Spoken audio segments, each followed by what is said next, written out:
Malaysia is a trusted and long-standing partner of Bangladesh.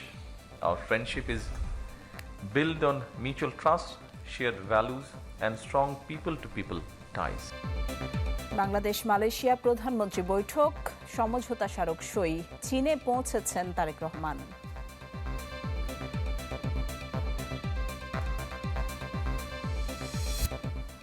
কার্যক্রম নিষিদ্ধ আওয়ামী লীগের প্রতিষ্ঠাবার্ষিকী ঘিরে সতর্কতা, ঢাকা সহ কয়েক জেলায় নামল সেনা ও বিজিবি।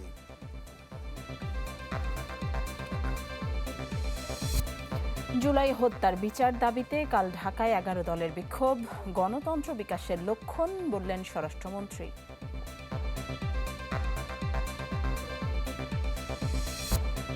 এবং তেল রপ্তানিতে ইরানের উপর থেকে নিষেধাজ্ঞা প্রত্যাহার যুক্তরাষ্ট্রের, কার্যকর থাকবে 60 দিন।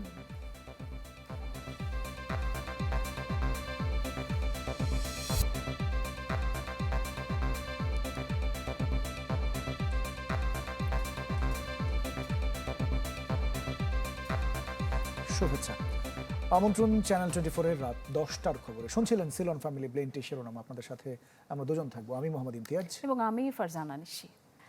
দর্শক, আর্জেন্টিনা অস্ট্রিয়া ম্যাচের সবশেষ খবর জানাতে এই মুহূর্তে ডালাস থেকে আমাদের সাথে সরাসরি যুক্ত হবেন আমাদের সহকর্মী রেজওয়ানুজ্জামান। রেজওয়ান, স্বাগত আপনাকে। আপনার পিছনে দর্শকদের দেখতে পাচ্ছি, অবশ্য খেলা হয়তো শুরু হয়ে যাবার কথা। একটু জানতে চাই যে আজকের এই ম্যাচে আর্জেন্টিনা কি আক্রমণাত্মক খেলা খেলতে পারে নাকি রক্ষণাত্মক কৌশল নিয়ে খেলবে, কি মনে হয় আপনার কাছে?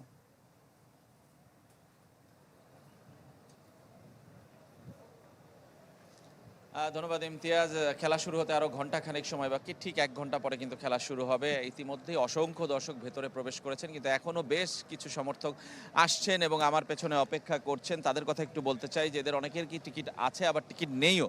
তারা কিন্তু টিকিটের প্রত্যাশা করছেন, এই জন্য তারা অপেক্ষা করছেন। এবং দেখছেন যে আমার পিছনে যে স্টেডিয়ামের কিন্তু প্রচুর লোক এখনও ওয়েট করে রয়েছে। সেই জায়গাটা একটু বলি যে এখনও তারা কিন্তু অপেক্ষায় রয়েছেন যদি কোনোভাবে টিকিট মেলে, যদিও টিকিটের দাম $2,000 থেকে $2,500 পর্যন্ত উঠেছে এবং সমর্থকরা নানা সাজে এসেছেন।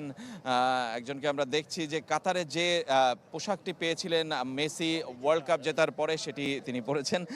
এই ম্যাচের কথায় যদি বলি, আর্জেন্টিনার কথা আপনি জানতে চেয়েছেন। আর্জেন্টিনা রক্ষণাত্মক খেলবে না বলে আমার বিশ্বাস। আর্জেন্টিনা কখনোই রক্ষণাত্মক খেলে না, তারা পজিশন বেসড ফুটবল খেলবে এবং প্রেসিং ফুটবল খেলবে। ঠিক একইভাবে অস্ট্রিয়াও কিন্তু সেই একই ফুটবল খেলবে। ইতিমধ্যে আর্জেন্টিনা তাদের 11 ডিক্লেয়ার করেছেন এবং দলে কিন্তু পরিবর্তন আছে। আমরা গতকাল থেকেই বলছিলাম যে গনজালো মন্তিয়েল খেলবে না, সেখানে কিন্তু নাহুয়েল মলিনা খেলবেন। তিনি কিন্তু একাদশে জায়গা পেয়েছেন। আমি একে একে বলে দিতে চাই পুরো একাদশটা।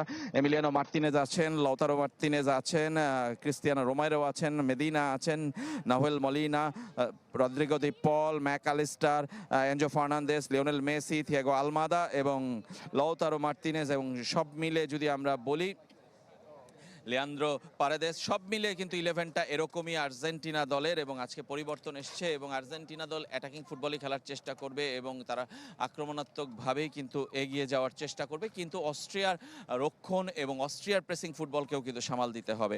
সব মিলে একটা কঠিন লড়াই হবে, খুব সহজ হবে না। আলজেরিয়ার মতো যে ম্যাচে আর্জেন্টিনা 3-0 গোলে জিতেছিল, লিওনেল মেসি হ্যাট্রিক করেছিল, আজকে 1 গোল করতে হবে তাকে বিশ্ব রেকর্ড করতে, বিশ্বকাপের সর্বোচ্চ গোলদাতা এককভাবে নিজের দখলে নিতে। ইমতিয়াজ, এই ছিল আমার কাছে সবশেষ আপডেট। আমাদের সাথে এতক্ষণ যুক্ত হয়েছিলেন রেজওয়ানুজ্জামান, ডালাস থেকে আমাদের সাথে যুক্ত হয়েছিলেন। এই মুহূর্তে ইমতিয়াজ মাহমুদ টিএসসি থেকে আমাদের সাথে যুক্ত হবেন। ইমতিয়াজ, শুনতে পাচ্ছেন নিশ্চয়ই। আমরা বরাবরই দেখি যে এই ব্রাজিল আর্জেন্টিনা ম্যাচ ঘিরে টিএসসিতে উন্মাদনা দেখতে পাই। আজকে কি অবস্থা দেখছেন এই আর্জেন্টিনা অস্ট্রিয়া ম্যাচ ঘিরে? যান্ত্রিক ত্রুটির জন্য সম্ভবত নিশি আমরা বিচ্ছিন্ন পাওয়া যাচ্ছে কিনা, আমাদের পরবর্তীতে আবারও হয়তো চেষ্টা করব ইমতিয়াজের সাথে যুক্ত হওয়ার জন্য। পেয়ে গেছি আমরা সংযোগটি। ইমতিয়াজ, জানাবেন অস্ট্রিয়া আর্জেন্টিনা ম্যাচ ঘিরে টিএসসিতে ভক্ত সমর্থকদের উন্মাদনা কেমন দেখছেন?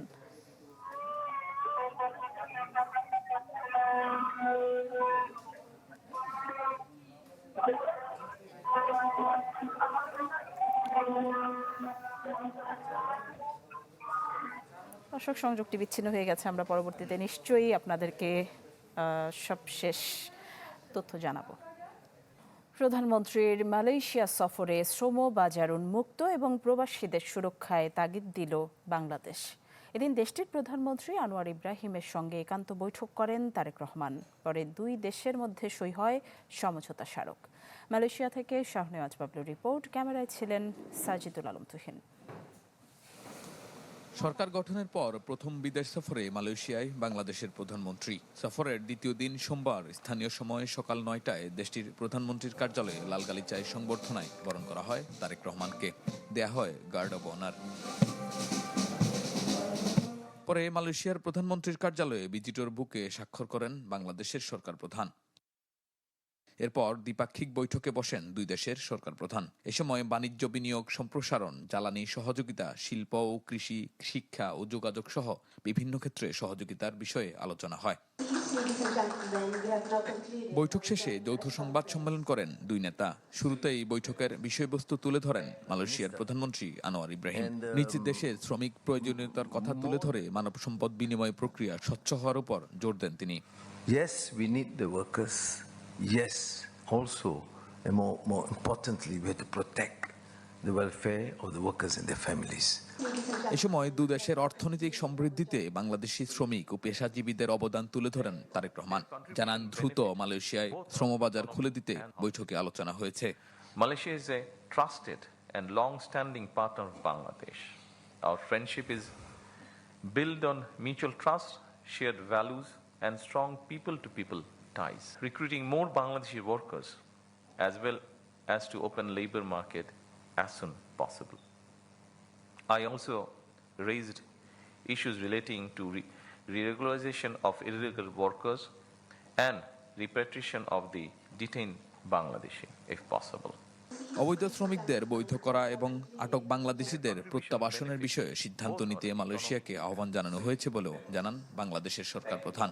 These initiatives will further strengthen our cooperation and sustain the positive momentum in our relation.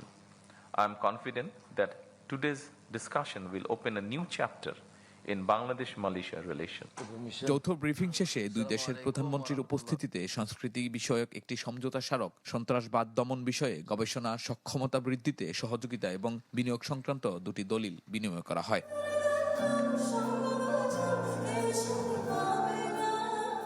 মালয়েশিয়ায় প্রধানমন্ত্রীর বাসভবনে এক মধ্যাহ্নভোজে সস্ত্রীক অংশ নেন তারেক রহমান। সেখান থেকে কুয়ালালামপুরে দেশটির রাজার সাথে সাক্ষাৎ শেষে চীনের উদ্দেশ্যে মালয়েশিয়া ছাড়েন প্রধানমন্ত্রী। প্রধানমন্ত্রী তারেক রহমানের 18 ঘন্টার এই সফর শুধু রাষ্ট্রীয় সফরে নয়, বরং বাংলাদেশ ও মালয়েশিয়ার সম্পর্কের ঐতিহাসিক এক অধ্যায়, যা আগামী দিনে বাংলাদেশ মালয়েশিয়ার দুদেশের সম্পর্কের দ্বার নতুন করে উন্মোচন হবে। আর এখানে বসবাসরত বাংলাদেশিদের প্রত্যাশা এর মধ্য দিয়ে পূরণ হবে তাদের দীর্ঘদিনের দাবি দেওয়া। Shahnewaz Bablu, channel 24, Kuala Lumpur, Malaysia.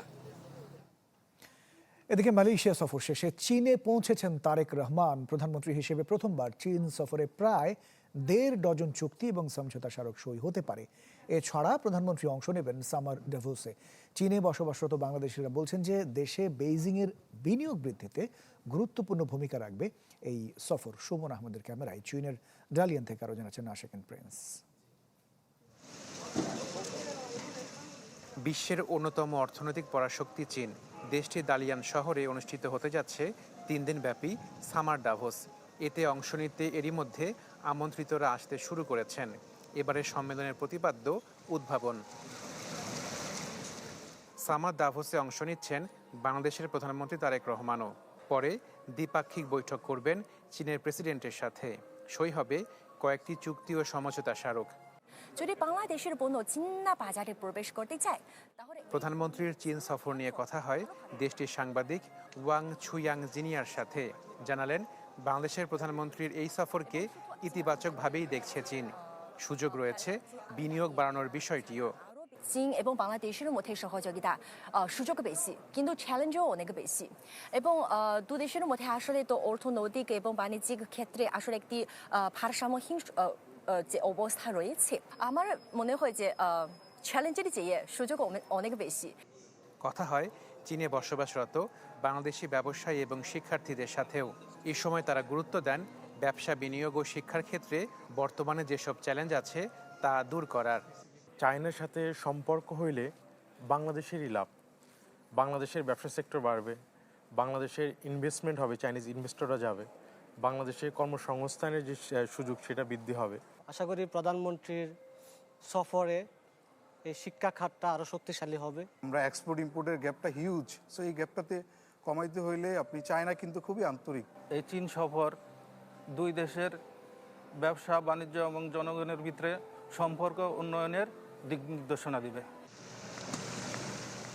এই সফরে চীনের বিভিন্ন ব্যবসায়ীর সাথেও বৈঠক করবেন তারেক রহমান।